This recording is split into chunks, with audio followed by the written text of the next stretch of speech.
Companies may issue a notes payable when borrowing cash, purchasing assets, or in settlement of a past due accounts payable. Notes payable is just the opposite side of the same transaction as notes receivable. The source document of a notes payable is a promissory note. A promissory note is a legal document that binds parties in a contract. A student loan is a type of promissory note. Here are some terms related to notes payable that you'll want to be familiar with. You might want to pause the video and write down these definitions. Computing interest is an important part of properly accounting for notes payable. You've probably learned how to do this calculation before in some business or financial math class, but we'll revisit it here anyway. Interest is calculated by taking the principal of the note times the annual interest rate of the note times the term of the note. I remember this with the acronym PERT, principal times rate times time. Make sure to remember that interest is always stated in terms of an annual rate, so time must also be in terms of 1 year.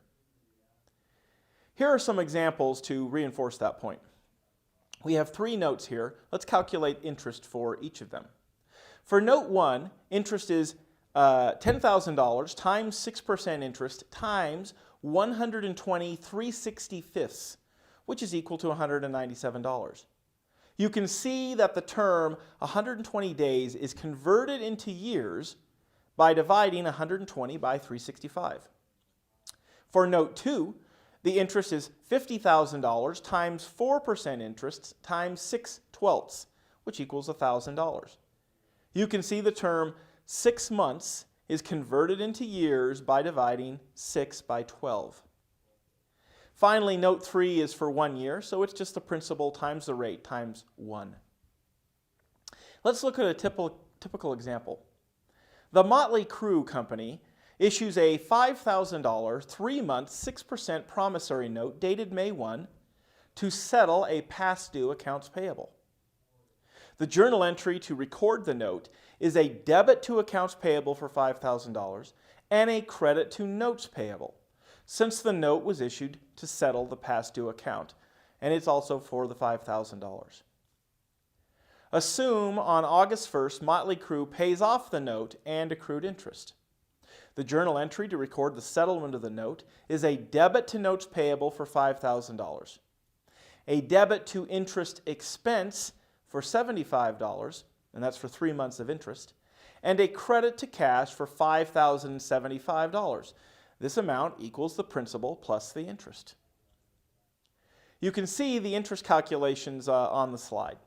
So these are the basic journal entries for issuing and then settling or paying off a notes payable. But before we wrap up this video, let's complicate this example just a bit.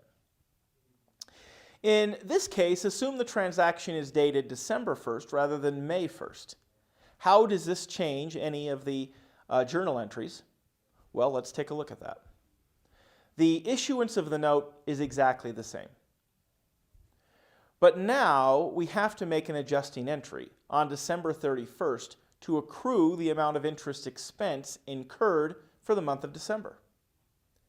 So the adjusting entry would be $25 because that's for 1 month of interest. Finally, paying off the note on March 1st is a lengthy journal entry, but we can work through it. Notes payable is still debited for $5,000 because that's the amount of the note, and that balance needs to be 0 after Motley Crew pays it off.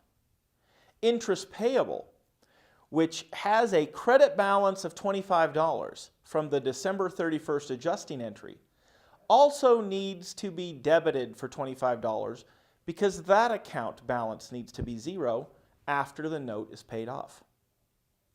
Interest expense is debited for $50 because that's the amount of interest incurred in the new year.